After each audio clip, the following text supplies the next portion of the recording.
Good afternoon, everybody, and welcome back to Untitled Chapter and Transfer Deadline Day. As you can see, I'm joined by more people today.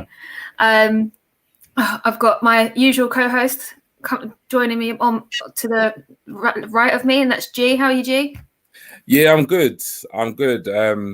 Apologies, I couldn't be there earlier in the day.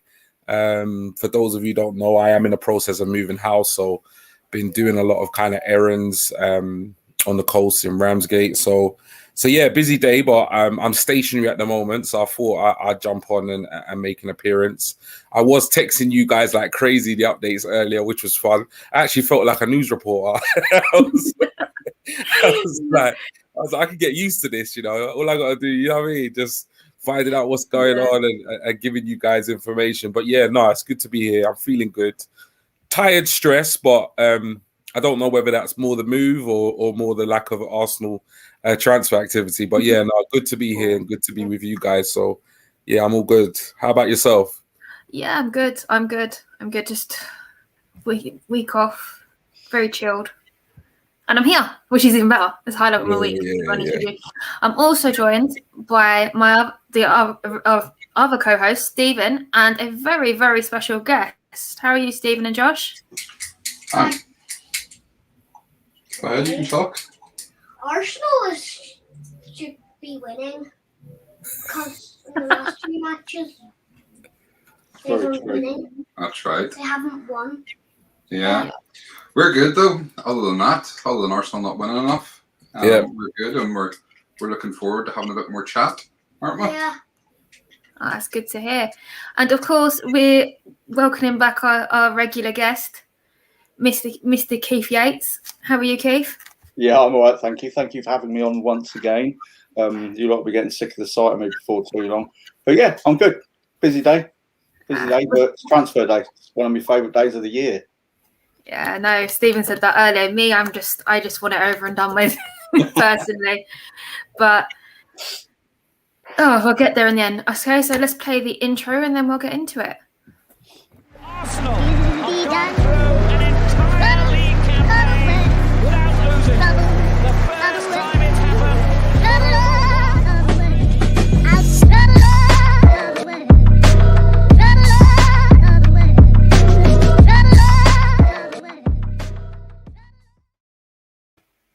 Welcome back to Untitled Chapter. For those of you who have just joined us, welcome back to transfer deadline day. I mean, we've already had one deal already in Takehiro Tomiyasu. I hope I've said that right. If anybody's watching this back in Japan, I do apologise if I said that wrong. We have signed him for about £19.75 million. What do you think of him, G? Have you heard of him? Do you know anything about him at all? You know what? To be honest, I haven't heard of the guy. I know earlier on in the window, he was heavily linked with Spurs. By all accounts, he was Spurs' kind of initial, kind of prime target with regards to the right back position. And by all accounts, like they couldn't agree a deal. I don't know why, for what reason or another, because they've obviously gone and paid more for Emerson Royal. Or Real, how do you pronounce it? So that's all I really know about him. I don't watch, much Serie A how I used to. So I've not really seen him play for either Bologna or Japan. But obviously, when you're linked with a player, and when obviously a couple of the other Premier League teams were linked with him, you do see kind of reports in terms of how he plays. He's a versatile, kind of can play left. He can kind of play right back, left back, centre back. I've heard he can even play defensive midfield. So he seems like he's a versatile player. But in terms of whether he's going to improve, our starting 11 or our squad in general, I can only go by what I've heard and what I've read so far. And by the sounds of it, it seems as though he will be an upgrade on what we've got. But let's be honest, that's not difficult right now. Concerning the right back situation, but time will tell. Whether he turns out to be a good signing or not. I think what is interesting is the age. Again, it's a young player. I think from what I've read, he's 22, almost turning 23. So again, he seems to fit that profile of young, decent potential. looking for an upgrade from the current club that he's at. So yeah, he's not the right back that I think many of us wanted. I think a lot of us had our eyes on, the likes of Matt Ferrans. But at the end of the day, he's the one that's come through the door. So, as much as, again, I feel like Arsenal fans, along with myself, will feel quite underwhelmed by the signing. At the end of the day, if he's a goon and he puts on that shirt, then I'm going to give him a fair chance in an Arsenal shirt, and hopefully he performs. So yeah, I don't know much about him, but obviously, as we've been linked and we've turned the transfer around, pretty quickly. I've been reading up on him, watching some clips, and by all accounts, it seems as though he's a player with a lot of potential. So, wish him all the best, as a gooner. Oh, definitely, that's good to hear. I've just seen David Ornstein tweet that Hector Bellerin has finished his medical ahead of his proposed loan move to Real Betis. Now waiting for La Liga approval. Keith, what do you think? Bellerin out the door. And I can see Keith is I can see Stephen's very, very happy over there. That number 2 is on his way out. Keith, what do you think of that move? About Bellerin going? Yep. Is it? Presumably it's loan, isn't it? I don't think it's a permanent deal. Which I don't know. I'm still disappointed about the amount of players we haven't got out the door, but I'm pleased I'm pleased for us and the club that he's gone or going. It's good for him because he must be aware of the amount of stick, and especially with the fans being back in the stadiums now. If he was to be playing, there'd be the groans and the grumbles when he's getting the ball, and that's no good for anyone. I don't really wish any ill will to any of the players. Just not good enough. And he's going to a club which I believe was the club he supported as a boy, and the first shirt his dad bought him was Real Betis. So good luck to him. Hope it works out for him. And if he does well there, we might get a bit more money than we would do at the moment. If things pan out, if it is a loan. That's all. I think the one that interests me was Eddie Nketiah to Crystal Palace. I don't know how true it is, but I did see one story that it fell apart because it was personal terms, not anything to do with the club. The deal had been done between the two clubs. It was just purely his whatever he wanted as his part of the deal. So who knows on that one? But yeah, I'm happy to see Hector go, to be honest. Stephen, do you want to add anything to that? I know you're itching to say something about number 2 vacating the building on loan. Do you know, I kind of want to sing, do a wee bit of celebrate good times. He won't be missed. As I've said many times before, he burst on the scene. He ended the Bushy's career at Arsenal, before it even started. But he's never lived up to the expectations. So, do you know what? Good luck to him. My only concern is the fact that there's no option, there's no obligation in this deal. It's a straight loan, which means this time next year we're back in the same position. And my concern is then that if Arteta isn't there, does whoever comes in as the next manager decide, no, we like this guy, we want to keep him, and suddenly he gets a new contract and we're stuck with him for another few years. So yeah, like you said, it's disappointing that we can't get him out permanently, but at least he's gone for now, and we'll see how Tommy Ashley does when he comes in. No, definitely. I mean, I've seen a few other tweets flying around this afternoon about Marco Asensio from Real Madrid. Does anybody have any thoughts about us sweeping in? Because doesn't look like he's a part of Ancelotti's plans at the moment. Do you think we could pull that off?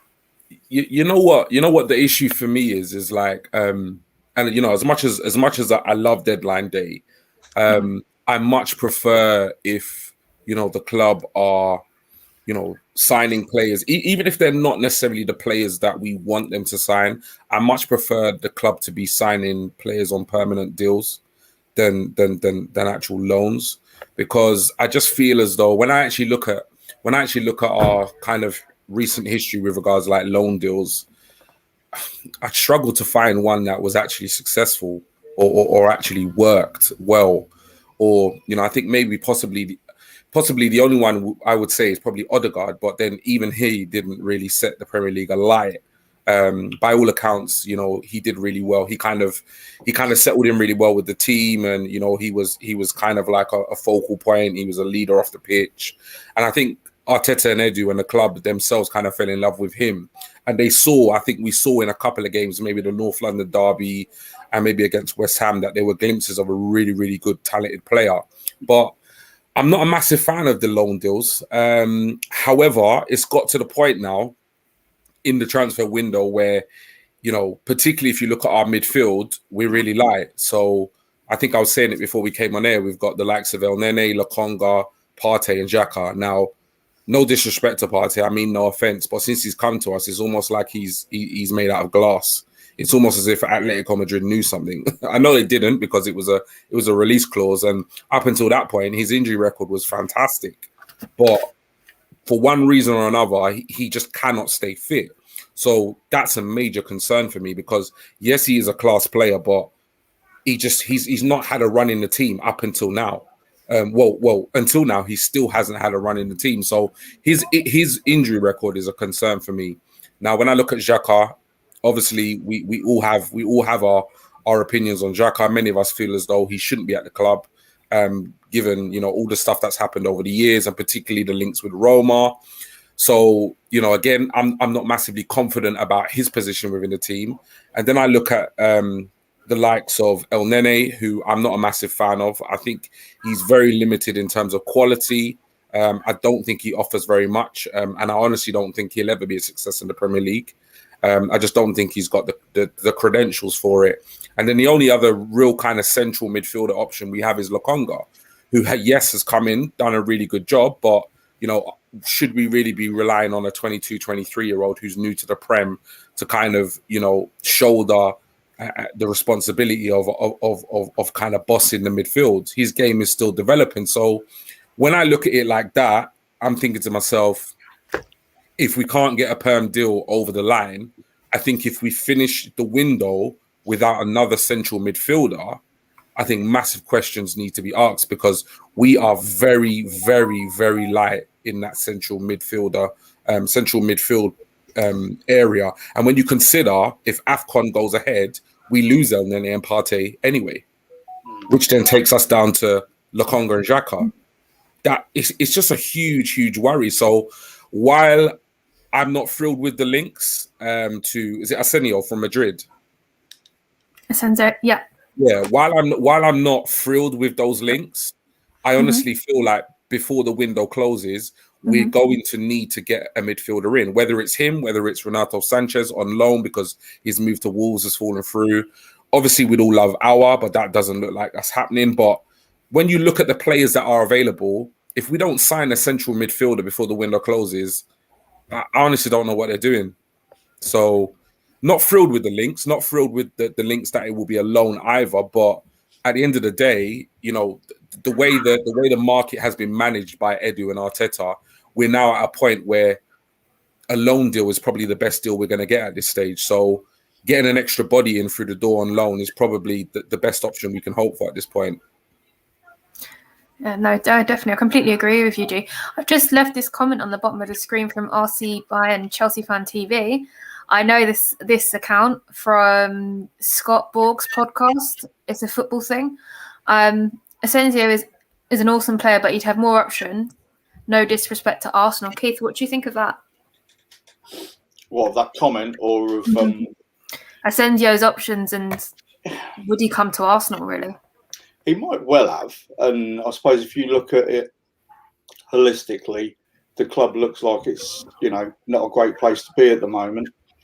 But also it's still a massive club. And I agree with what G was saying. I don't really want any more loan players. And again, agreeing with G, Odegaard did okay, didn't set the Premier League alight, but here we are with him as a permanent deal. I suppose the one good thing would be if you get a player in on a season's loan, they've got more chance to get a bit of a footing in the Premier League as opposed to coming in January. Regarding there being better options on the table, there may well be. But if he wants to come and play for Arsenal, then those offers aren't better than ours, are they? And also, it makes me think about Mbappe. There's been so much whispering about him this afternoon if he is or not going to Real Madrid. That could be the big one on the 11th hour tonight, and that might be a reason why people are now talking about Asensio. Who knows? But yeah, don't know. I think with that one, Keith, since you touched on it, wouldn't it make sense for Real Madrid to wait until he's free? Yeah, absolutely. He's only got a year. Exactly. Yeah, and I mean, I don't know how true it is. I did hear that they had an offer between 170 and 200 knocked back, and the guy's got a year left on his contract. It's easy to go in now. Yeah, I absolutely agree. They should wait a year. I think from what I've heard, it seems as though Mbappe has tunnel vision when it comes to Madrid. Like that's the only club that he wants to or envisions himself playing for. But for me, the urgency in which Madrid are trying to get this transfer over the line tells me otherwise. I think Real Madrid are trying to get this transfer done now because they fear, come, January when he could potentially talk to any clubs in Europe, you will get the likes of City, Chelsea, not so much Barcelona because, they're a bit of a shambles financially at the moment. But, I think if this was as clear a cut a transfer as people are talking with regards to Mbappe only having tunnel vision for Madrid, then I don't understand why Madrid wouldn't just wait. Why would you offer 170, potentially even 200 million euros for a player that you can kind of sign a pre-contract in January? It doesn't make any sense. So I'm not sure that deal is. I'm not sure Madrid are as confident in getting him on a free next season. And by all accounts, he could end up signing a contract with PSG. You just don't know. Crazier things have happened.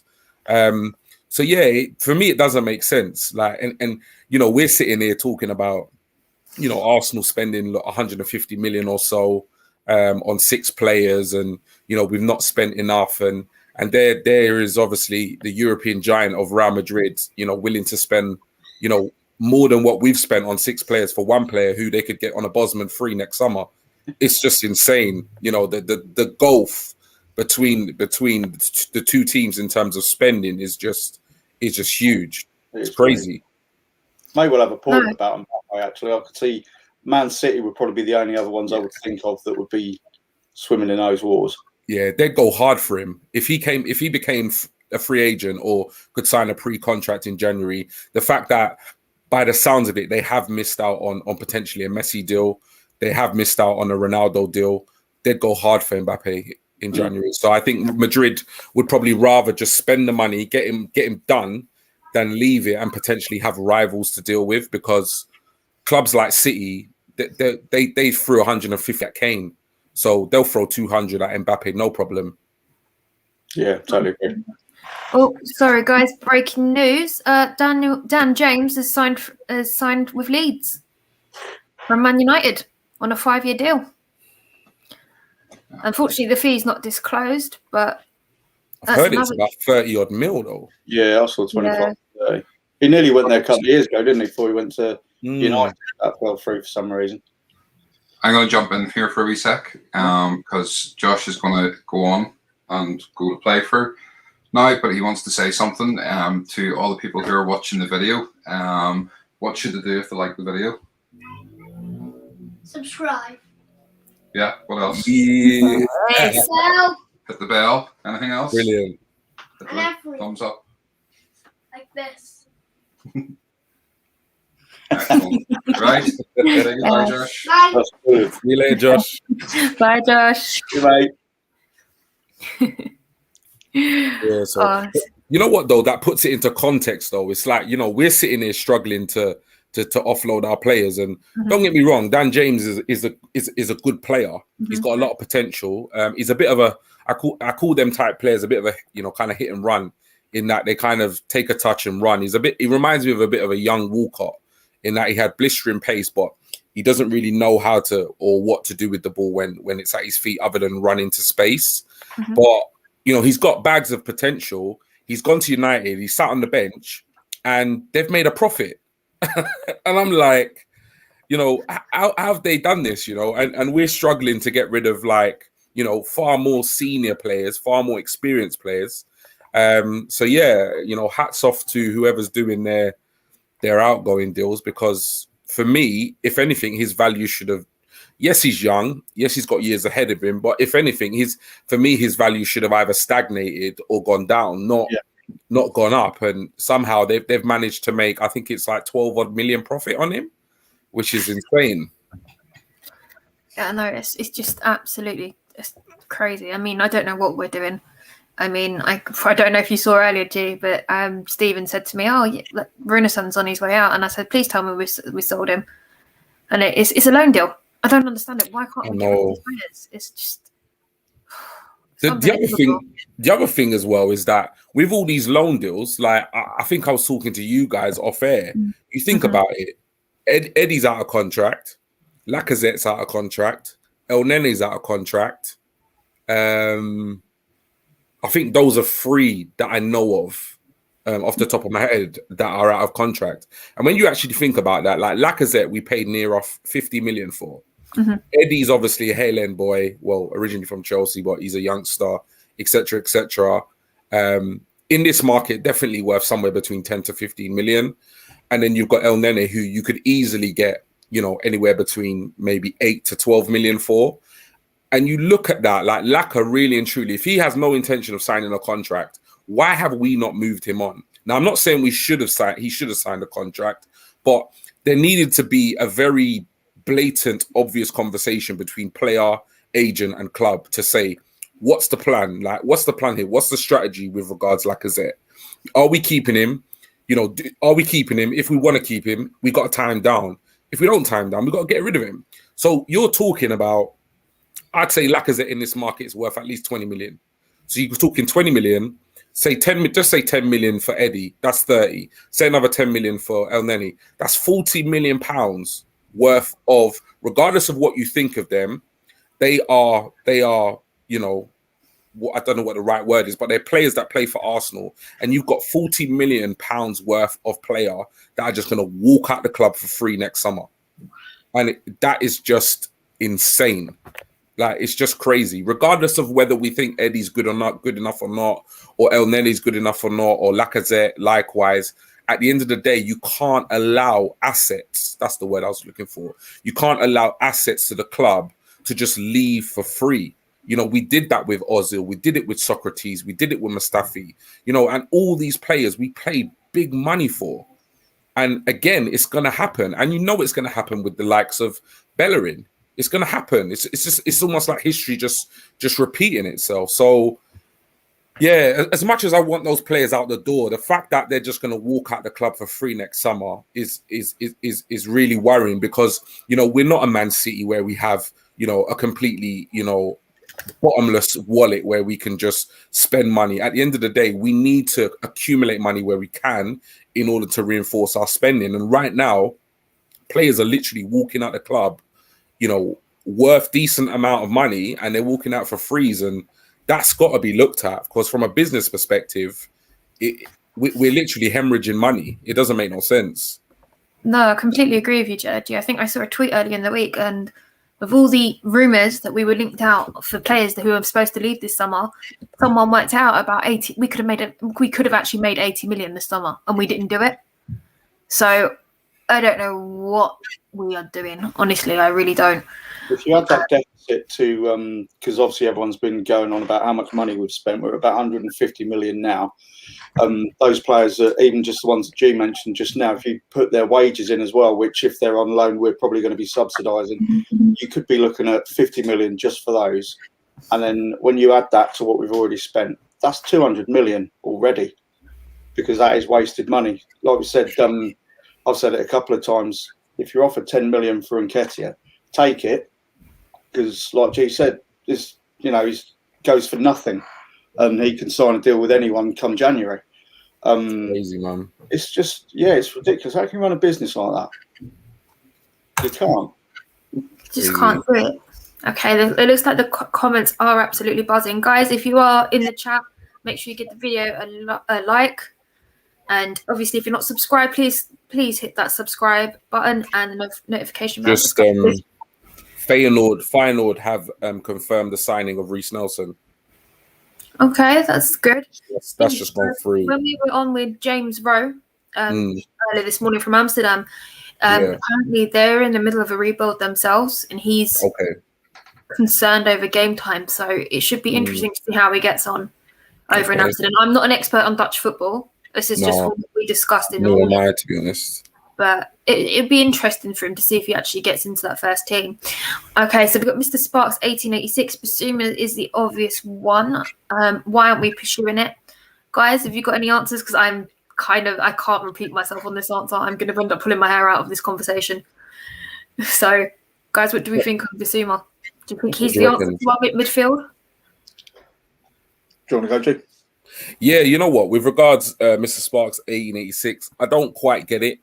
And I think this is where the frustration is for us Arsenal fans, is that, you know, we were promised in many ways, we are reassured that there was going to be this massive squad overhaul, and I feel like for once in a long time there are very viable options in terms of midfield. Like, you look at Basuma. Okay, I know that the whole AFCON situation that is an issue slightly, because we do have a large proportion of players from African descent that will be going to AFCON. So that's Pepe, that's Uba, that's Partey, that's El Nene. That's going to significantly weaken us. However, when you sign a player long term. So I could still understand us going for Basuma. So when you look at the likes of Basuma, Renato Sanchez, Aouar, Ruben Neves, you start to look at these names and you think to yourself, the weakest area of this team right now, well, on paper, is probably the midfield, and you've got all these viable options. I don't think any of those players would take much convincing or need convincing coming to Arsenal, and I just don't understand why. Okay, the Renato Sanchez move has fallen down with Wolves, but why are we not negotiating to bring him to the club? Like, I just don't get it. Like, you know, it don't make sense. And for me, Basuma was one, you know, Mr. Sparks 1886. Basuma was one of the players that I earmarked at the end of last season. I wanted Arsenal to go big, and I wanted Arsenal to go Premier League proven. And I wanted Aarons, I wanted Grealish / Maddison, I wanted Basuma, and I wanted DCL.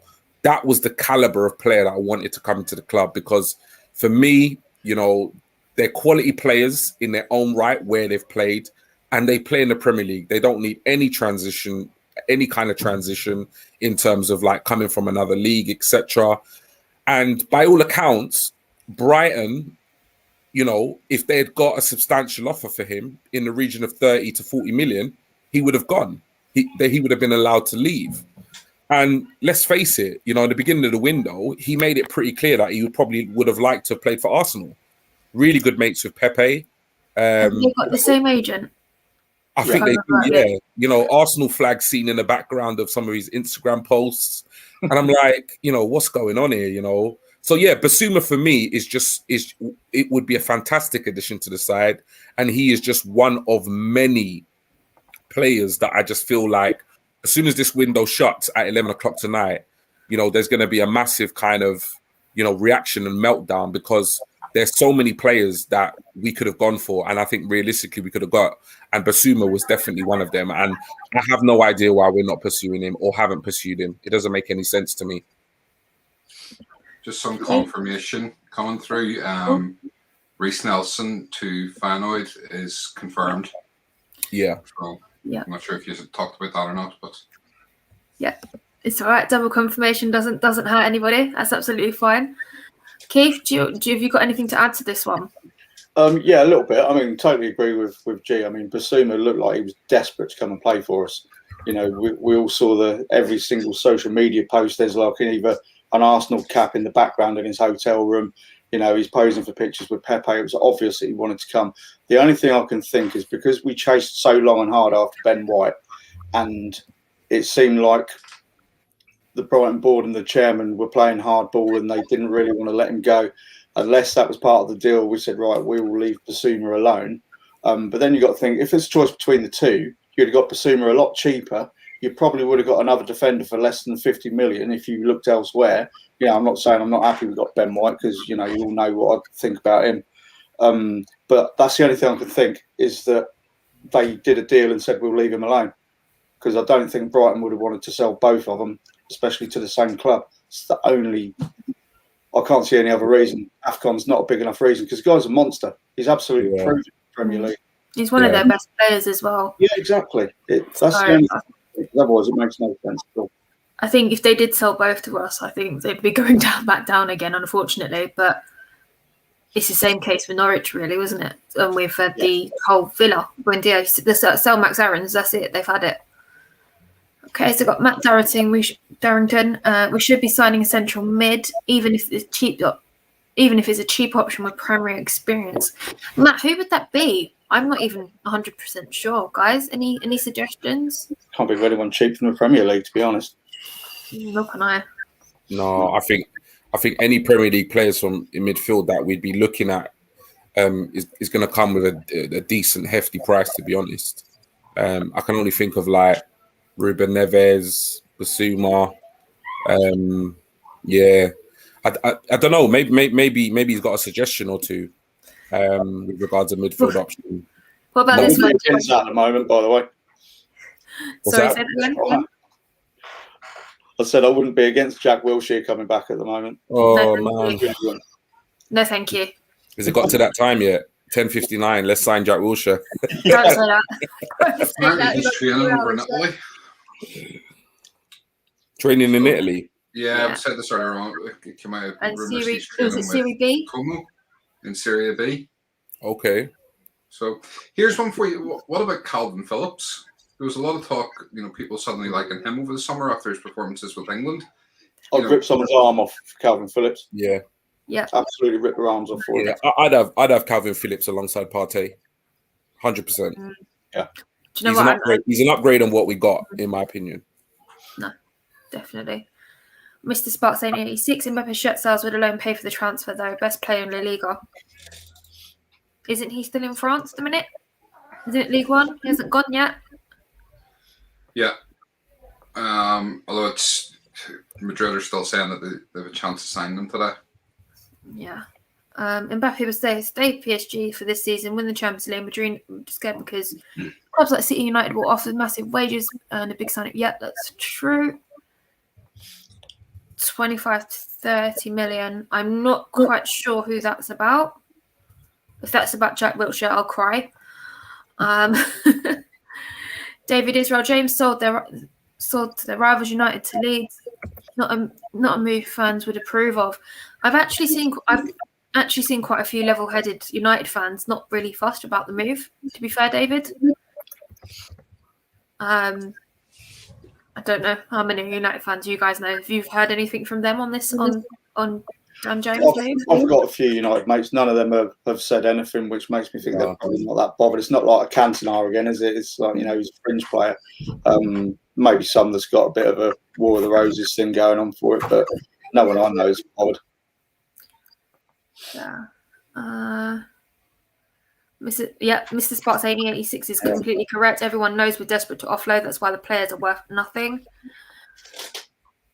Mr. Spots 8086 again. Leno next year. I hope so. I think most of us are on board with that, aren't we, guys? Very much. Yeah. Matt Darrington agreeing with G there. Dan James is a Walcott. Matt Darrington again. How long will Leno be on number one, though? Ooh. I give him to October. Beginning of October. What do you think, guys? I think if Ramsdale builds on, we keep saying it was only West Brom's under 23s, but if he builds on that and he remains as assured and he grows into the role, totally agree with you, Lottie. Looking at his distribution and the way he communicated, I think his distribution is already better. I'll be all for it. He seems likeable and I'm on board with him. So, yeah, October. Matt Darrington, well, when we get down the last 2 years deal, we need to get them signed and shifted. We wait until the last 12 months. Yes, we do that on a regular basis. Oh, welcome back, Lions AFC. We should be trying to get a swap deal for Lacazette, and he will happily go for free. Isaac from Real Sociedad. Gee, you wanted Isaac, didn't you? Yeah, I think both me and Stephen were really keen on him. I think Stephen knew quite a bit more about him than me. I kind of knew of him, but I think the Euros was the first time I kind of had a kind of close look at him. But yeah, of all the strikers that we were kind of like linked with over the summer, I think before he signed that extension with Sociedad, I think he was definitely one of the strikers that I think would have got fans excited. But yeah, he was always going to come at a hefty price. And obviously once he signed that contract with Sociedad, you can see, his value is probably just going to, soar and soar and soar. Plus, he's probably got a crazy release clause in that contract as well. Because I think he hit over 20 goals in La Liga last season, and Sociedad are not the greatest of teams. So he was definitely one that I think at the beginning of the window we were all excited about, but it just never really kind of materialized. I heard that there was interest, but it just didn't really go much further than that. Probably because of the price tag, to be honest. That wouldn't surprise me, to be fair. Yeah, but yeah, the striker situation at Arsenal is the striker situation at Arsenal is a bit of a mess, to be honest. Because when we actually look at it, obviously you've got Eddie Nketiah. By all accounts, his move to Palace broke down because of personal demands or whatever they call it. And then you've got Bellerin, who I think we've all kind of clearly seen that despite having lots of potential, he isn't ready for the Prem. And then we've got our star striker, Aubameyang, who, hasn't recovered or regained form. And then we've got Lacazette, who offers quite a lot in terms of build-up play to a certain extent, but isn't the most prolific. And he's going to walk, straight out that front door next summer for nothing, considering we've spent near enough 50 million on him. So the striking situation is crazy. And, as much as I like Martinelli, he's not ready. He's not ready. We've not worked out whether he's a winger, whether he's a centre forward yet. And, he's not at the stage in terms of his development as a player to guarantee us 20 plus goals a season. If we don't get Aubameyang firing, or we don't sign a striker between now and 11 o'clock, we're in trouble. We're in big trouble because we had a problem with scoring goals, and we haven't necessarily added anybody to this team that's going to get us any more goals. Odegaard, as good as he is technically, he's not a player that's going to get you, I don't know the stats off the top of my head, but he'll get you assists, but it's very unlikely to get you, anywhere between 8 to 15 goals a season. It's just not heard of yet in his career. So that's something he could potentially add to his game. But when you look at our team, we lack goals. So we need to get Aubameyang firing or bring somebody in through the door who knows where the net is. No, definitely. Completely agreed on that one. Matt Darrington again, it's because of poor management throughout the entire club. We know that it comes from the top to the bottom. And Mr. Sparks 1886, just call me Sparks, dude. Gee, I think that's for you. Apologies. No worries. I'll call you Sparks from now. No worries. Lions AFC, I'm going to assume that says Arsenal should be all over the Sanchez loan. Definitely, I wouldn't mind hijacking that. I mean, I did read earlier, I missed a fake account with David Ornstein's name on it by mistake, and I got a bit excited there. But completely agree with you, Lions AFC. What else have we got? We've got so many comments. I'm assuming that is about Bissouma, and you agreeing with G. AFC pressure. Everdise, have I said that right? I think so. Is it mediocre? I'm assuming that's the Dutch team. Yes, that's the Dutch league. Yeah. Is mediocre league, but we'll give him some good game time and experience. Not the best move for Eddie, but it'll be good experience for him. Okay. Yeah, it's funny because we had James Rowe on earlier on, and if you didn't catch that, James lives out in just outside Amsterdam, I believe. And obviously he's a football writer and interviews a lot of footballers, managers and stuff. And he was saying that he's not necessarily sure it's a great move for Reece Nelson. He says certainly if Nelson turns up with the attitude of he's going to walk into the team, he's got another thing coming. So it'll be interesting to see, one, if he gets the game time, and two, how he adapts, and will it actually suit him playing out there?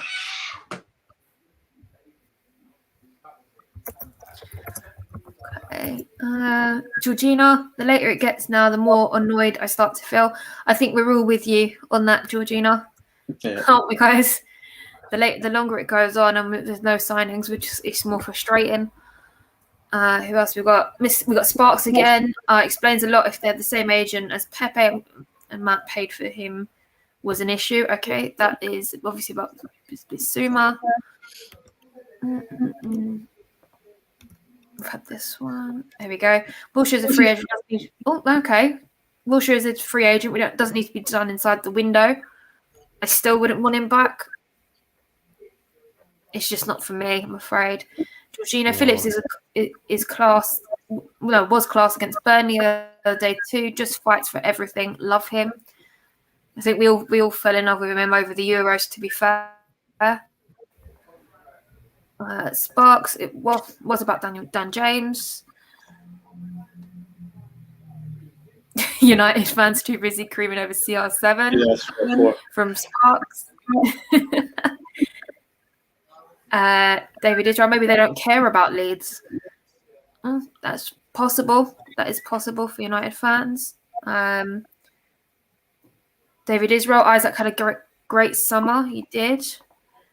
Afternoon, Keith W. Yeah, no, he does. But remember, with the YouTube, he does look great. But remember, YouTube can make even Nicholas Bentner look fantastic.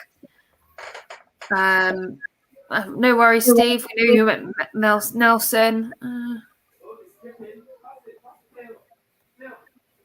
Don't know about this. Okay. Love Wilshere. Keith W again. Love Wilshere. Don't want him back unless it's coaching. Sparks. Wouldn't want Wilshere either. Just saying. No worries. Okay, that's everybody now. I've caught up with everything. I do apologise, guys. Chat is it's absolutely buzzing. Can I jump in? I have a quick hypothetical question for you. So it seems we're not the only club struggling to get rid of some of these players. And Everton are struggling to get rid of James Rodriguez. It looks like he doesn't feature in, what do you call him? We call the Everton manager. Benitez. He doesn't feature in Benitez's plans. Now, we need that style of player. Someone creative, someone who can get a goal. They want Maitland-Niles. Is that a swap deal any of you would take?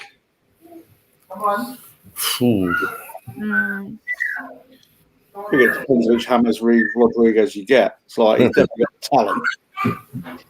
But you look at some of the stuff he was putting out the last couple of weeks.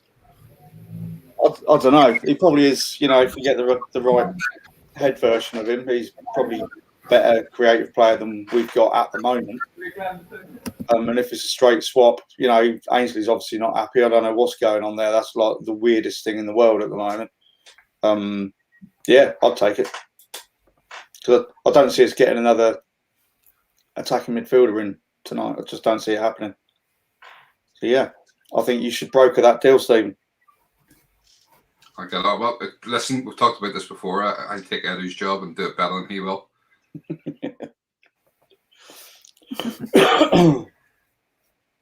Lottie, what do you think? Is that James Rodriguez for Maitland-Niles? That'd be a swap you'd take?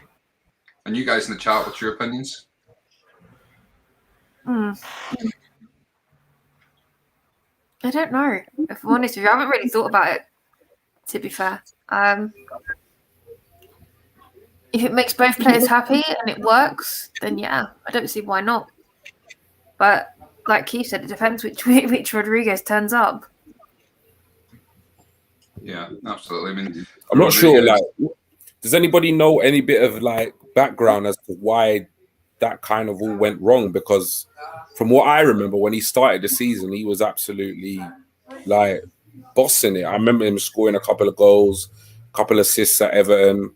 Does anybody know what kind of went wrong there? Because it just seemed like he started fantastically well and then he just kind of fell off. But to answer your question, Stephen, ideally, no, I wouldn't. But at the end of the day, if you've got two unhappy players at either club, surely, you know, the two clubs can come to some kind of resolution in terms of what both clubs and what potentially both players want.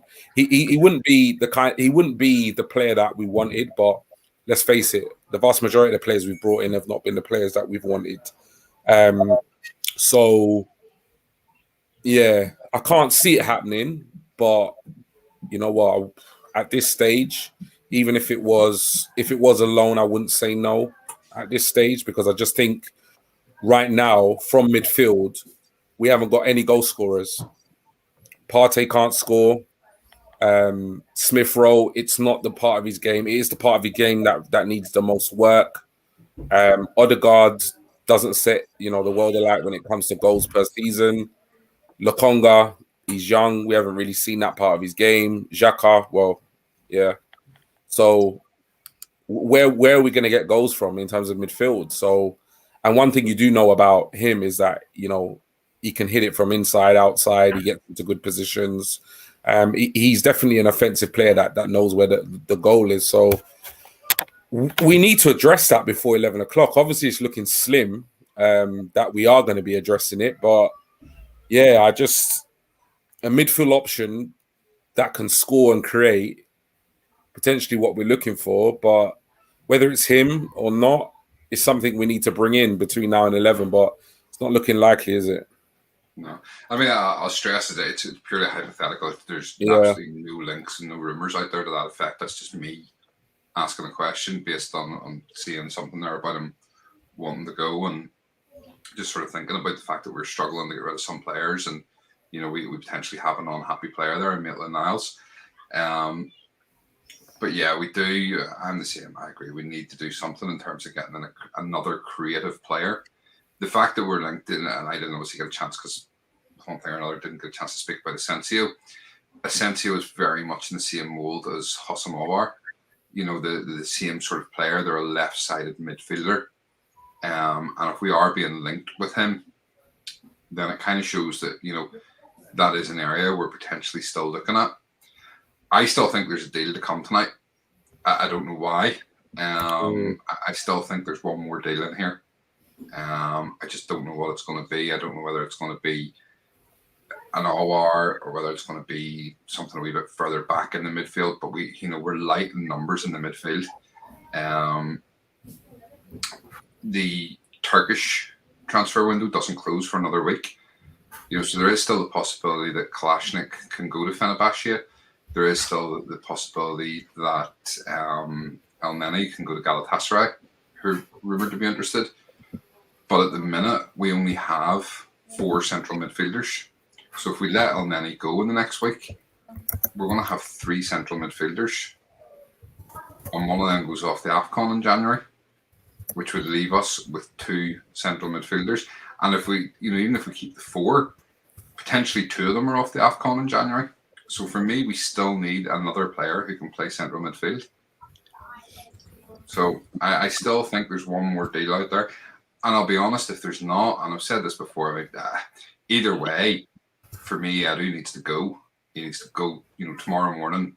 There needs to be comunicado oficial coming out from Arsenal that, Edu's gone.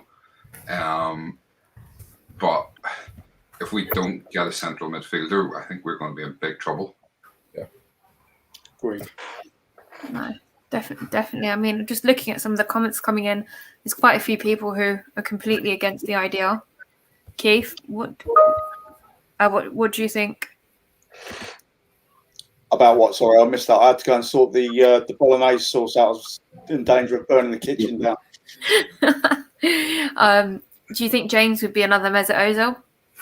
I think that's a really valid point. We were saying it and agree with what G said. Start of last season, you look at him in the FPL, he was absolutely smashing it. And then all of a sudden, something happened, whatever it may have been, then he's making these noises about getting out of Everton, which is very reminiscent of what Mesut Ozil did. He may well have a point. The flip side, of course, is sometimes a player just goes to a club and everything clicks. I still think, as Stephen said, if you've got 2 unhappy players and both clubs want them, and you could just do a straight swap, it's like, what's to say Ainsley isn't going to be causing even more problems? I don't know. It could go either way. He does have massive potential to be another Mesut Ozil, though. Got to agree with that comment. Stephen, I think I found a better deal without including James Rodriguez.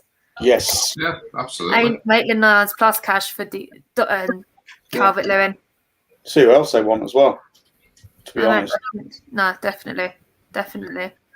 Just a bit more news coming out here, sorry.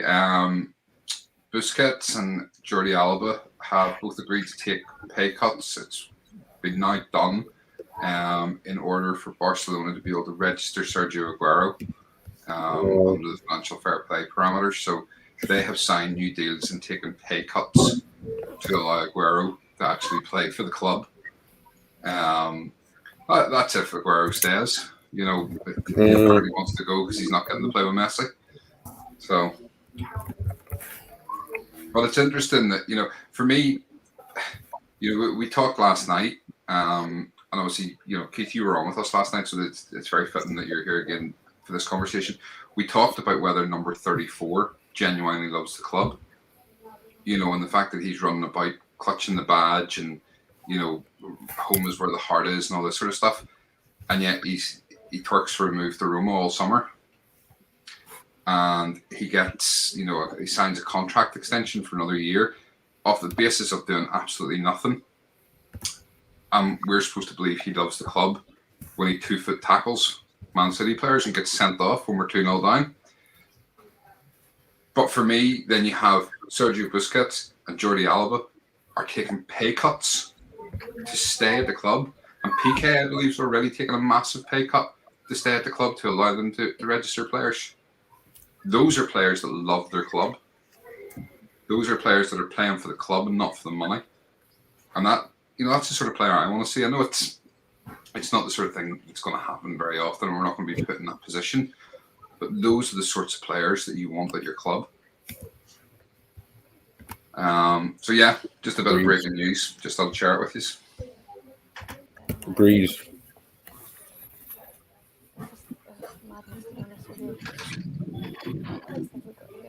Take it away, Lolly. Got Maitland-Niles centre mids come January when Party and Nelly goes off to AFCON. Oh, that's if he's still here. Grace. Sparks, mate, I'd rather play midfield and put El Neni there again. And then we've got Steve. Sparks, you replace El Sideways and I'll replace 34. I'm down for that. I'm completely down for that. As long as you're faster than you pair with them, I'm completely down with it. Kringle talks football. Odegaard will come good. I have a feeling has the potential presence and good link up with the Smith from the left to create goals. Yeah, definitely. Afternoon, got Jay in the chat now. Afternoon, apologies for joining late. Blame won't me. It's got the Monster Munch on the go. Let us know what flavour you've got today, Jay. Purple, isn't it? We know it's purple. Yeah. Got Keith W. 34 is a fake. Lewin's said we will go and get Kim Kohlstrom on loan in January. Nailed on. And Tommy Asu's medical's been completed. Steve's letting us know. And David Israel, there's too few players who care about football and they're prepared to take a pay cut, even if they move clubs. Yeah, that's true. That's true. And then AFC pressure. Madrid negotiating for Alba. Not good news. Ugh. Yeah, I see that as well. Sorry, Stephen. I see that as well. Jay, definitely pickled onion ones, also known as the purple ones. David Irra, at least William walked away from his contract without making a fuss of what he owed. Do you know what? I can't comment on Willian anymore. I'm done. Any thoughts on that, Keith? Actually, I will make a quick comment on that because I was quite outspoken about it last night, and there was a few people not necessarily disagreed, but what I said was I wasn't all that impressed about him walking away from his contract. At the time, I didn't realise he walked away from 20 million. But my argument was that it's easier for somebody who's already a millionaire to walk away from a lot of money than it is a forklift driver who's struggling to feed his wife and kids. It's a nice gesture, and I've seen the statement that he put out. And at the end of the day, he wasn't in it when he was playing for us. Well, I say playing for us. He didn't turn up, and he kind of admitted that himself. And he said a few bits about the grief that he got. But I just wanted to say I didn't mean to be quite so harsh on him. And walking away from 20 million is still, a lot of money. But it's a nice gesture, but just not as nice for somebody who's rich as opposed to somebody who's poor. All I wanted to say. I like the thing at Barcelona. That's a nice touch, if that's true. Yeah, no, it definitely is. I mean, thing is, I think with PK, they've got two wages coming in anyway. His wife is an international superstar, so I don't think that's going to hurt him too much personally. Probably not. Sparks deal grand a week would do me. Okay, we've got a new signing. We've got Sparks in the midfield. Boot out 34 sorted. And then we've got FC Pressure 20 million. Willian saved us. Can be used to get rid of Arteta and get in Conte. He's not coming. Conte is not coming. It just doesn't make any sense. I think me and Stephen had this conversation with Scott this morning on the first show, and for me personally, I don't see it happening. Just another one, Lottie. Chris Wheatley, journalist, has just tweeted out for Football London. As things stand, no further incomings expected at Arsenal today. Over 150 million spent on 6 players: White, Odegaard, Lokonga, Tavares, Ramsdale, and Tomiyasu. I mean, if that's the case, guys, is this a successful window, in your opinion, or have we been let down yet again? Time will tell, won't it? Yeah. They've not done the sort of stuff I wanted to do. We were saying earlier we wanted to be getting players in like DCL, Basuma, Max Aarons, maybe somebody like Isak, but these are not the sort of players that we can attract at the moment for whatever reason. We're not doing it on the pitch. Edu's not doing his part of the job. Arteta's not doing an especially brilliant job. We just can't attract these sort of players at the moment for whatever reason. So from that point of view, I'm disappointed. But if you were to come back to me in May and every single one of these signings has absolutely smashed it, then obviously I'd say a different thing. But at the moment, I'm disappointed. I'll give it a 4.5 out of 10 for me. Yeah, it's a hard one. It's a tough one because I just think like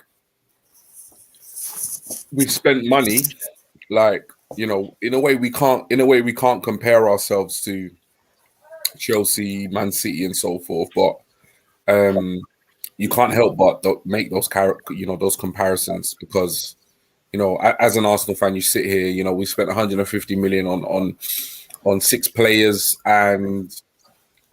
Very, very big question marks whether or not we've actually massively improved the side. I would have preferred, and I think a lot of Arsenal fans probably would have preferred if the money was spent differently. I would have probably taken spending 150 million on maybe half that amount of players, or had those players been first team starters. I think personally, what's clear is that they're going for a certain profile of player, and the aim is to build a project and it come good in a couple of years. I think what is clear from their recruitment strategy is I don't think they realistically even saw top 4 as an option this season for Arsenal, because if they did, they would have signed a different caliber of player. because the players we signed are not the players that are going to break us into the top 4. They might be those players in a couple of years' time, but they're not those players now in terms of what we need.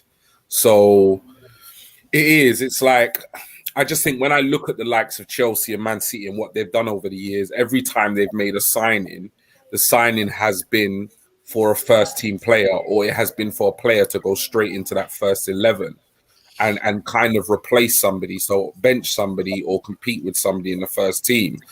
And I know you could argue and say, yeah, that is the aim with these players, but not a single player, maybe bar Ben White, really is a kind of guaranteed starter, or is any better than what we already have. You know, Tavares is not better than Tierney, albeit we needed a cover. You know, Ramsdale, question marks whether he's even better than Leno. You know, Lokonga looks a decent player, but you know, will Arteta even play him? You know, once we have a fully fit Partey and Xhaka in midfield.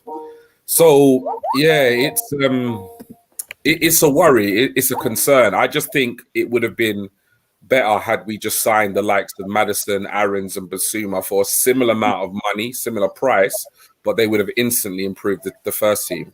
So if I have to be honest, you know, at first glance, I can't say that this window's been a success. I can't. But at the same time, you know, I'm willing to give the boys an opportunity to prove me wrong, to come good, hopefully perform well for Arsenal, and so we can achieve something this season. But yeah, in all honesty, Stephen, I'm feeling really underwhelmed.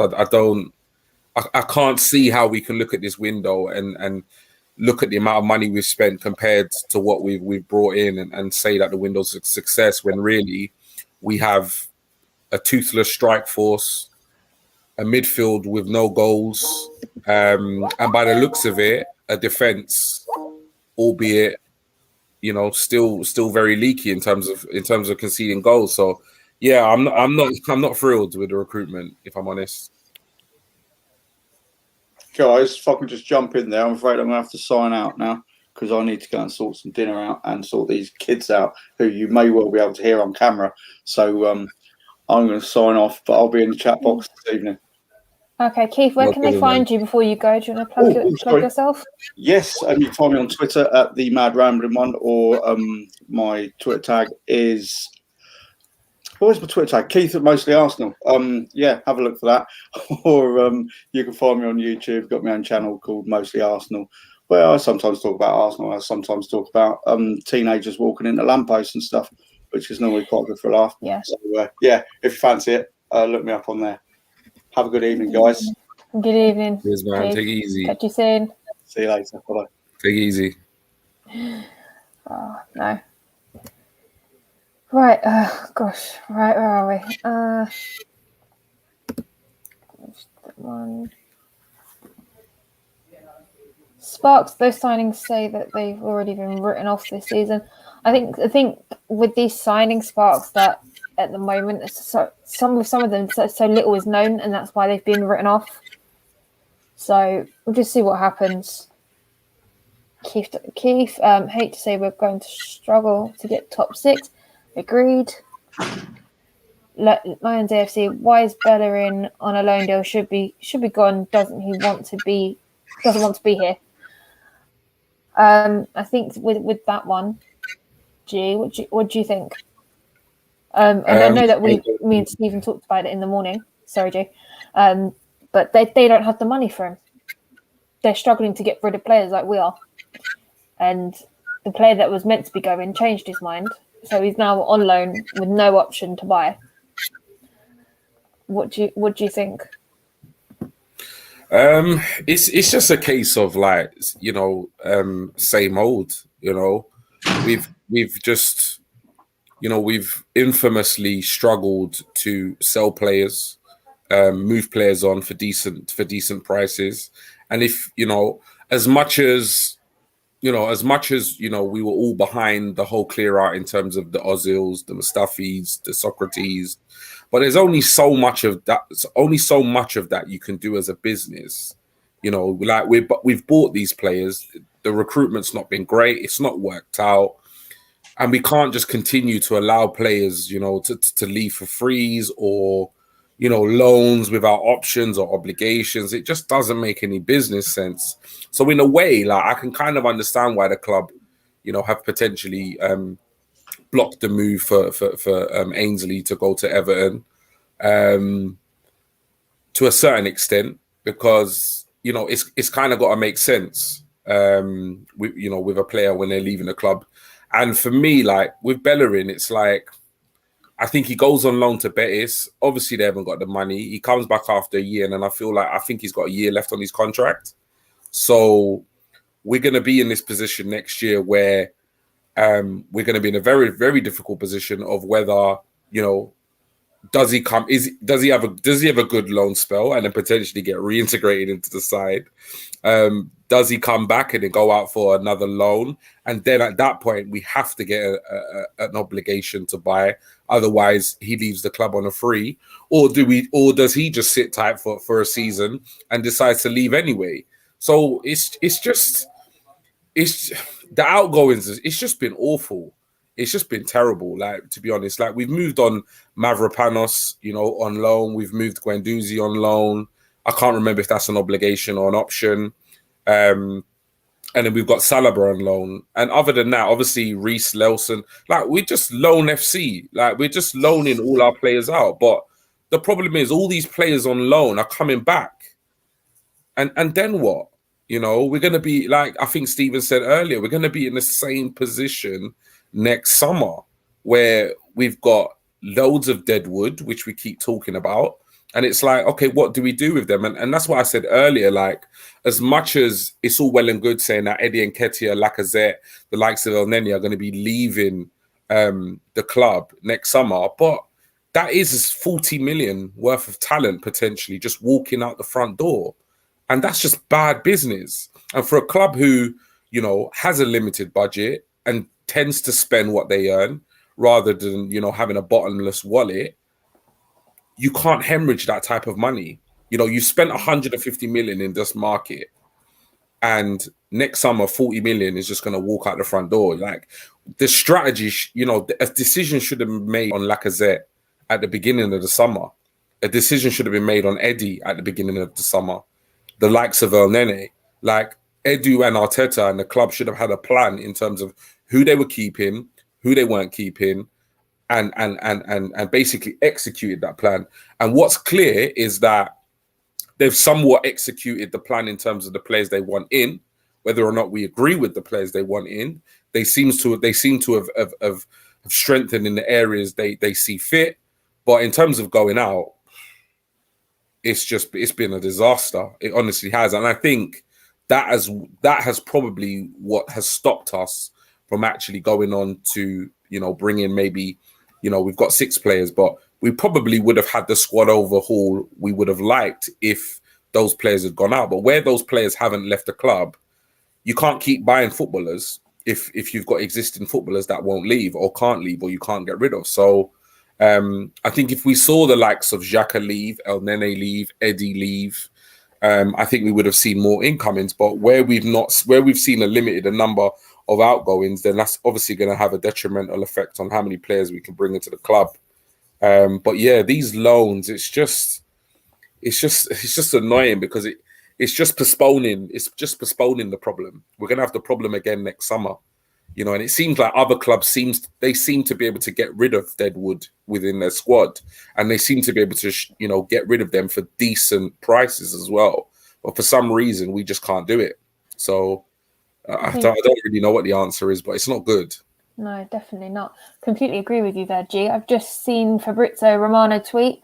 Mariba joined Leipzig from Barcelona on permanent move for 16 million euros for 5 years. I mean, that's something. Spurs didn't get him, so by all accounts, positive for today. By all accounts, he's a really good prospect. No, definitely for them. Completely agreed. Georgina's just let us know Maitland-Niles is staying. Just to follow up on that, John Cross from the Mirror has just tweeted out that Maitland-Niles is staying at Arsenal. Clearly, our talks with Mikel Arteta this afternoon will be part of Arteta's plans this season. Wow. Okay. That's a turnaround. Okay. So maybe he starts him in midfield. Maybe. We'll He's see just what happens. he's just bought a right back, right? Yeah, the thing is, like, it could also be that extra bit of depth for that position. I mean, like, Cedric's not going to do anything, is he? Cedric Yeah, and Chambers. They don't go forward. They isolate Pepe. There's no point, literally, of them even being there, if you ask me. But Georgina's just let us know that Maitland-Niles is staying as well. David Ornstein's just tweeted that Hossim Aouar stays at Lyon, linked with Arsenal, Tottenham, and today Real Madrid. But understand 23-year-old French international attacking midfielder will be remaining at League One club for now, under contract to Lyon until 2023. David Ornstein, blue tick. I've checked. So yeah, he's just tweeted that. So that looks as though obviously these things can change, but it looks pretty clear that he's not going anywhere. Which for me is it's a massive surprise, you know, because you know from what I've seen of Hossim Aouar, he's a good player, and you know I can understand why. You know, by all accounts, we were heavily linked with him and supposedly in advanced negotiations with him last summer. And it fell through to do with agent fees, etc., etc. This summer, he's reportedly available for, you know, a minimal fee compared to the 60 million they wanted last summer, 20 odd million, 25, 30 million. And, you know, not just Arsenal, but nobody has actually gone in with any kind of concrete interest. Because let's face it, it's not just Arsenal that haven't made a move. No one seems to have made a move for him, which is, I think, is very surprising because I think he would add a lot of quality to our team. But yeah, it looks like that one's dead in the water, which is a surprise. No. Yeah, no, definitely. Ryan's joined us now, the Mr. Arsenal podcast. Scary thing is they make plans / decisions on outgoing players and then they have backtracked most of them starting with 34. Where do I start with that? Oh, Stephen's back. Oh, we've got a surprise guest on stream. Who's that, Stephen? Yeah, Gunner's come to say hello. Hello, Gunner. If anybody remembers this dog, when I put the picture out of him, was a puppy, which was a few weeks ago. He's massive. This is Gunner, our mascot. So yeah, sorry guys, he was barking away there. I had to go and see to him. No worries. Oh, no, that's fine. That's fine. I've got him quiet now. He seems happy enough. Yeah. We're just having a look at Ryan's comments, Stephen.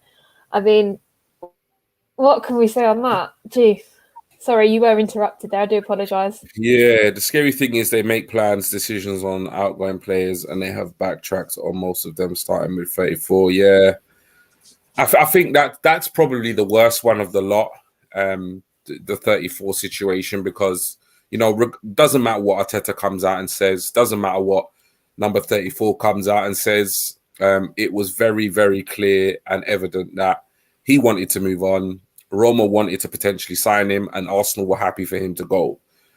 For whatever reason behind the scenes, it's not happened, which looks as though because Roma just didn't want to meet Arsenal's asking price. Now all of a sudden, he was always part of Arteta's plans. You know, we're not stupid. You know, we're not stupid. So we're not going to buy that for a second. And then, yeah, he just slots him straight back into the first team, gives him the captain's armband, and, you know, we're all going to run off into the sunset and live happily ever after.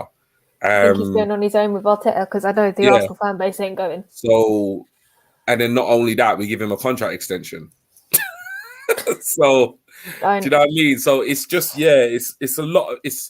I feel as though Arsenal have been like decisive in some areas with regards, you know, either incomings or outgoings.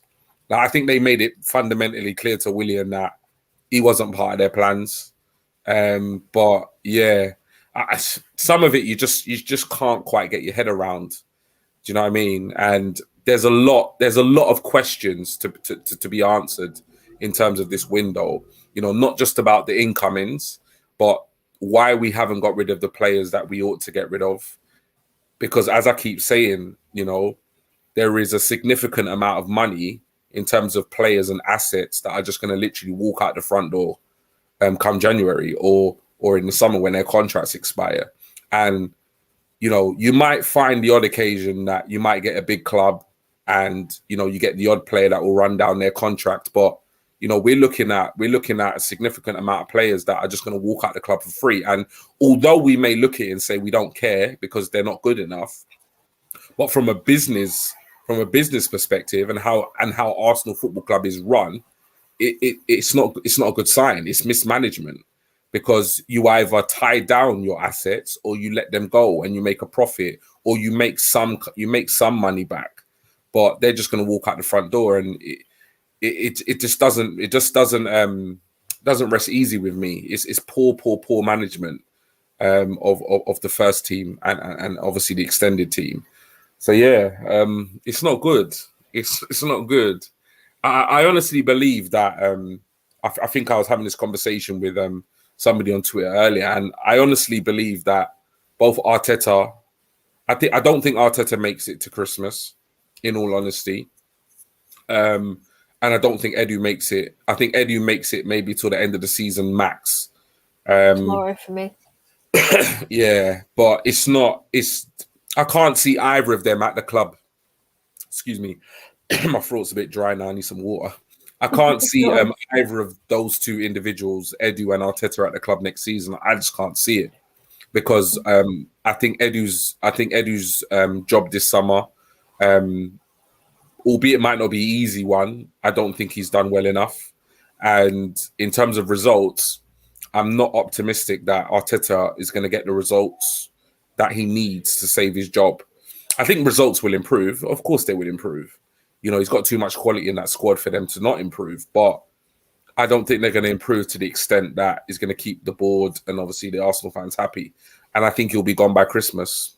That's not for me to say I want him gone, because I don't. I want him to turn it around. I want us to do well. And if in a perfect world, I want to keep him as manager. But from what I've seen, I just can't see it. I can't see it, in all honesty. No, completely agree with that. I mean, Stephen, how long do you think they're going to last? I know you said Eddie's going to be out tomorrow, but what about Arteta? Sorry. Yeah, I genuinely think Eddie will be gone. I do. From what I'm hearing from different things and sort of some more trusted people than others, is that, you know, Vinay and Arteta are both unhappy with him. The Cronkies essentially are unhappy with him as well, based on that. And that they seem to be more keen on backing Arteta than they do Edu. You know, Arteta's essentially a year and a half into a 3.5-year contract. So he's got another 2 years left. And the talk is that he's not going anywhere soon. That being said, you know, fans are back in the stadium now. If things don't turn around, you know, we're going to hear it on match days, and that can only go on so long before the Cronkies, who are under pressure themselves because the fans don't want them, you know, they're going to want to do what they can to try and get the fans back on side. And if that means, you know, getting rid of Arteta, then that's what they'll do. So I genuinely think Edu will go in the next week or two.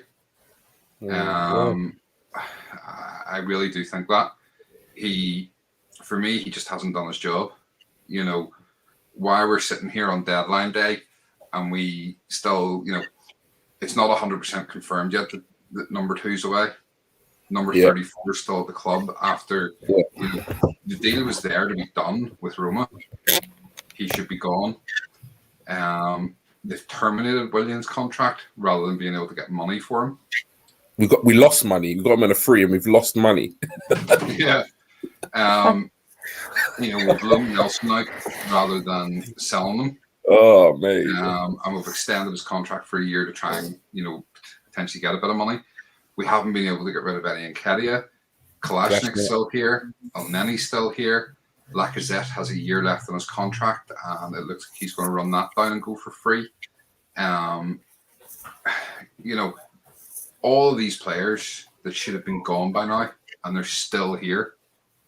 And that is essentially on Edu, because from what I understand in terms of the role of Arteta and Edu when it comes to transfers, is that Arteta is more there to talk to players about the project and try to convince them to come in, and Edu's then finishes off that deal, passes it to Garlic to just finish completing it. But Edu then is supposed to be the one getting the players out of the club, and he's just not doing it. And even when it comes to then talking, we spoke about this last night, when it comes to talking to other clubs, from all accounts, he's going through intermediaries for everything. And, again, he's slow. And we've seen how quick other clubs can get stuff done. Yeah. All of a sudden, Ronaldo signing, we're seeing, we've seen how quick we can get things done when we want, by the fact that, all of a sudden out of the blue, Tommy Ashu, who I didn't see us linked with all summer, we got linked with him this morning and the deal's done. Yep. For all intents and purposes. So, we can get deals done quickly, but he's just been so slow at doing anything. So, for me, genuinely, as I say, I do think Eddie will be gone by the end of the international break. Okay. As for Arteta, as I say, if results don't turn around, we'll hear it in the stadium, and that's where the problem's going to be. I think, when the boos start happening during the match, and not that I'm advocating that, because I've always said I would never be one for booing players or booing the manager, I think, during the game. I just don't agree with it. You should be giving them your full support for the full 90 minutes. Yeah. But it will start to happen, and that becomes a problem. And that's not something the Cronkies are going to want, because, as I say, they're walking a tightrope as it is. And the fact that we as fans want them out, they're going to want to do what they can to make sure that we're happy as fans as best they can with them there. So yeah, Arteta, he needs to get at least sort of 6 wins out of the next 8 games.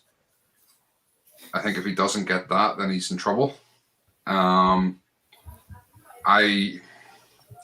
think he'll get to Christmas, realistically, because there's not really much point in bringing someone in. Maybe the end of November. Yeah. And give a new manager the sort of month leading up to the January window to work with the players and see who he wants to keep and see what he needs to bring in. And then, in the January transfer window, could potentially bring in a couple of players. So, yeah, I think realistically, if he's not gone by the end of November, it'll probably be the end of the season. Yeah. Cool. Well, yeah. Listen, guys, I've got to jump off. For those of you who don't know, I am in the process of moving house, so I've got to literally pass by the new house, do some errands, and then get back to London, because I have every intention of joining you both tonight at some point. Not sure if I'll be on at 7, but I'll definitely be on at some point in the evening, right up until 11. So yeah, see you later, Stephen. See you later, Lottie. Those of you who have been watching, stick with the guys. I won't be online, but I'll have my phone, and if I do get any updates, I will be pinging them across on WhatsApp. But yeah, I'll check you out. I'll check you guys a little bit later. Take care. Okay, take care, G. Yeah, speak to you soon. Sorry about that, guys. I just have to give my mum a hand bringing in the shopping. Right, Cal got Calvin Crane in the comments. Nice, welcome back again. I have to eat my hat on 34. It's not looking good, but I never said it was ideal. No, I don't think anybody's too happy with him at the moment. So we just kind of dislike it and lump it, I guess. We've got Keith. It's only us with family history from birth, really, that really love our clubs, that will never change. Agreed. No, hold on, Ollie. I got to go back to that one. It's only us with family history from birth that really love our club. That will never change. My dad had no interest in football. I don't come from a family. My grandparents didn't like football. There was no one in my family like football, and I defy anybody to question my love or my loyalty for this club. So, Keith, whilst I respect you completely, I got to disagree with that comment wholeheartedly. To be honest with you, I didn't really understand it, so I do apologise. I know you put it into context. I'm like, you really. I don't agree with it at all. All right, Suarez back from it. Tuned in from India again. Ruben Neves is linked to us at the start of the transfer window. That link has somehow faded away. Would he have been a good addition? I'm not too sure in him personally. I'm not sure if he's the right fit. Stephen, what do you think? I'll be back in 1 sec. Okay, guys. Because Stephen's left me on my own. Let me know what you think of Ruben Neves and would he be a good fit for us or not in the comments, and we'll get your answers up in a minute. Suarez, I will come back to this, I promise. Keith Arteta afterwards, after we play the lot up the road. Okay, so he could be here, but we'll see. Keith makes me want to cry at the moment. I think a lot of us feel like that, being at the bottom of the table. Got a new name. Hi, Wayne. Panraka. I apologise if I said your last name wrong.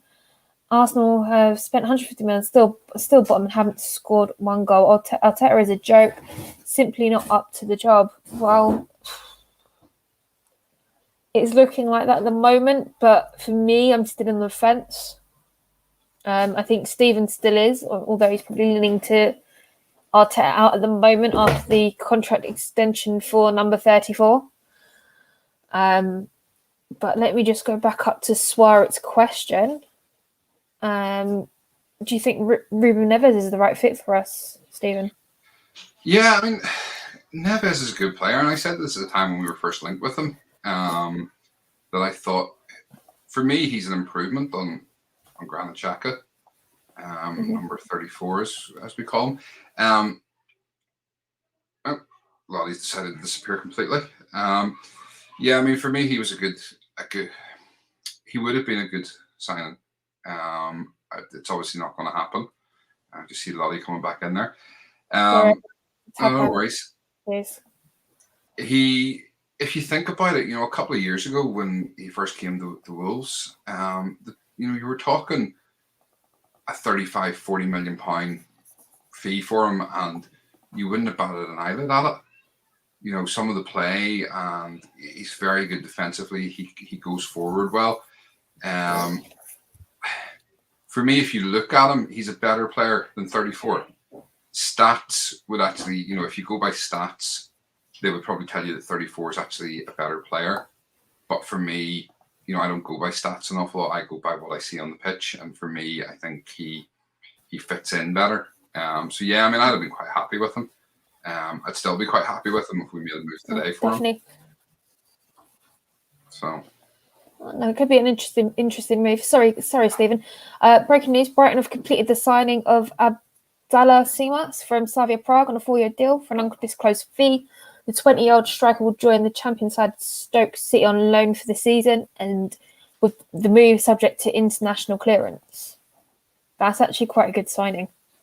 Personally, I know it's not from one of our favourite clubs, but I think that could be an interesting move for him down in the Championship, coming from Prague. All right, let's have. I want to ask, just before you go on to the next comment, go back to the Awar thing. And obviously we've got Ornstein coming out and saying he's staying at Lyon, and apparently there was links to Madrid today. But Madrid have just said Camavinga, and they have Asensio, who they haven't got rid of. They have Ceballos, who's still there. They have plenty of midfielders, so they don't need a war. Do you think there's maybe an element of Lyon using that to try and get the likes of ourselves or Spurs to actually make a bid for him? I think it's possible. I mean, they wanted what 60 million for him the other year when we were interested, and now he's 25. A lot of us are sitting here thinking, why haven't we picked him up yet? So it's. I think they're holding up because at the moment the French leagues are absolutely skint, to put in polite terms, and they need the money. So I'm not surprised players like Guimaraes are such low prices. I mean, we could have had both of them for 55 million. An absolute bargain, if you ask me. Like the performances I've seen from Bruno in the Olympics, absolute bargain. But would he make it in the hardest league in the world? That jury's out on both, if I'm honest with you. This is it. I'm just seeing here a tweet come out from LT Arsenal, quoting at Le Grove, quite a big account, and it says Mikel Arteta and Edu have fallen out, so there's no clarity in the system. And to be honest, it's not the first time I've heard that there's a bit of an issue between Edu and Arteta now. And if that's the case, the owners are going to back one over the other, so it's who do they back? Do they give Arteta the benefit of the doubt, or do they back Edu as their man? So it's a bit of a hard call, to be honest. Calvin Crane's agreeing with you, Stephen. He's also from a non-football family, which is fine. If you love the sport, you love the sport, really. We've got the Cannon Chatter Panda back in the house, also known as Matt Darrington. Welcome back. He thinks that Neves would be a great player in the midfield of three. David Arrell down to 1 for a few minutes. Lol. Sorry about that, David. I refreshed the screen by mistake. Got Jay as well. I don't think Neves has been consistent enough. That's probably the same page I'm on. David Israel, Neves I like, but not sure I would sign him. Okay. Matt, Neves in the midfield of three, was a solid defensive midfielder in the middle of the three, then yes. Okay. Matt again, we should make a move for Watkins next season when Lacazette goes and Ings pushed him up. Who pushed him out as main striker? What do you think of that one, Stephen? Watkins, I like Ollie Watkins, to be fair. I do like him. Just before I come on that, just more breaking news. Real Madrid have confirmed the signing of Eduardo Camavinga on a 6-year deal. So, I mean, there you go. There's another midfielder. Another reason why they don't need a war. Ollie Watkins, yeah, I like Ollie Watkins. He's another Arsenal supporter, one who said many times he'd like to come and play for Arsenal. Don't know what's going on with your connection there, Lottie. It's all right. I'm not going to try and look at tweets of the transfer window. I'm going to leave that to you now, Stephen. I'm sorry. I reload the tab and it's just that it does everything for some reason, even though I'm not clicking on reload all. Sorry. Yeah, Ollie Watkins, I think he'd be a good signing, but is he? He'd be a good signing for where we are now, but is he a signing that would take us to the next level? No, he's not. He's not. I mean, I've said about Dominic Calvert-Lewin. I think he's one of the best headers of the ball in Europe, and he would suit that style where we're throwing in crosses, and he would be great for that. Long term, again, do I think Calvert-Lewin is the sort of player that will take us to winning the league? No, probably not. We were linked with Rochero Martinez from Inter. Is he someone I think could take us to that next level? Yes, absolutely. But that's not at the level we're at the minute, and that's where we're struggling, is we're not going to attract those sorts of players. So yeah, I mean, Ollie Watkins, certainly one for where we're at now and would improve us slightly, but would he get us into the top four and challenge him for the title? Probably not. Another comment from Matt Darrington. Weston McKennie from Juve would have been nice signing if they wasn't keeping him after signing him on loan. Do you know who that is at all, Stephen? Because I don't know the name. he's actually been offered to Burnley. Burnley are trying to do a deal to sign him today on loan. He went to Juve on loan and then they signed him permanently, but they're now trying to loan him out apparently. So we'll wait and see what happens with that one. That sounds interesting. Calvin Crane, Arteta has never complained publicly about the squad, i.e. throwing Edu under the bus instead of being under the bus himself. Not too sure on that one. Next one is Jay. Watkins would be a great signing, but DCL would be better. Agreed. Matt Darrington, DCL ain't going to be sold. He's the main striker at Everton. That is very true. Matt Darrington, Panda out. Back to work I go. Okay, see you soon. Hopefully this evening. Yeah, so that's all the comments for the moment. I mean, I'll be honest, there's not a whole lot going on right now. Mm-hmm. You probably find the next hour or two will be quite quiet in terms of things, and then I'll heat up again probably coming up on probably around 7 o'clock, which is conveniently when we're back on air. Yeah. There's still deals to be done. I still think there's potential that we could get one more incoming. Mm-hmm. If anybody has any last questions before we go, fire them in the chat now. We'll answer them. We'll have a chat about them. So yeah, I still think there's a deal to be done, and I still think there are deals out there to be done. Whether we'll be involved remains to be seen, but I hope we are, because for me, we're light in midfield. We're light in terms of a creative midfielder, and it's a disappointing window for me. It really is. What about you? Well, I'm still on the fence.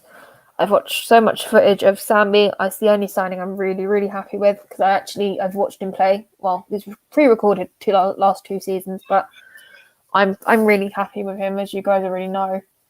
But other than that, I'm very underwhelmed. Pre-seasons just proved me right with that. And where we are at the moment, it's just like, ugh, I'm glad we've got the break. Hopefully I won't have any more grey hairs this season. I was not even 30 yet, Stephen. Not even 30. So, and then I am going to blame Arsenal for it. They stress me out. How can you tell when you're dyed in blonde? Well, this lovely bit here, the roots. I had a white root, so I kind of freaked out. So it's all right. I've noticed I'm starting to get a few grey ones through the beard, which is quite distressing. But then, given I'm much older than you, although I look very young, apparently. You do. You're not that much. That was the comment last night. How do I keep myself? Or I look younger than the last time I was on. Was the comment? I can't remember who said it. And I was saying that. I think, Stephen, that might have been... who was it? I think that might have been Keith. It might well have been. Keith Wareham. Thanks, Keith. Tell me if I'm wrong if that was you. I think it might have been Keith, or it might have been Double Ducky. I'm not quite sure. I can't remember off the top of my head. I'm just throwing YouTube names out there now. I do apologise.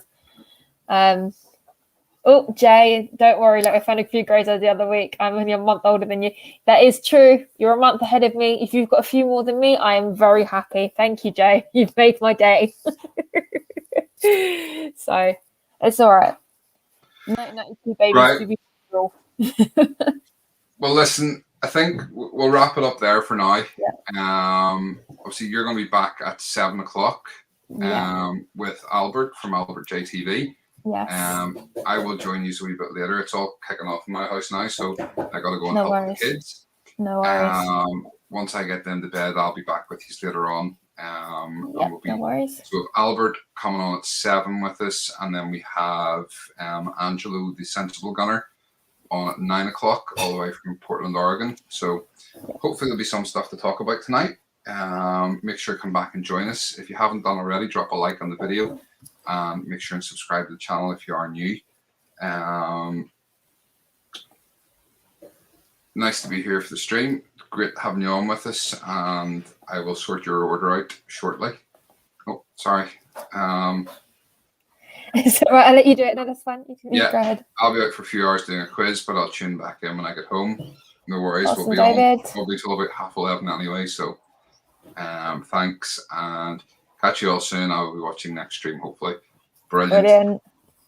Listen, guys, as I say, thank you so much. We're having a ball doing this today. It's helped get us through a depressing transfer deadline day. But it's good fun having a good chat. So make sure and come back later on and join us at 7 o'clock for Lottie and Albert. And then, as I say, me and G will both be in there at some point. We've got the Sensible Gunner at 9, and we'll all be on towards the end as well. So if there's nothing else, we will leave it there, and we will see you later.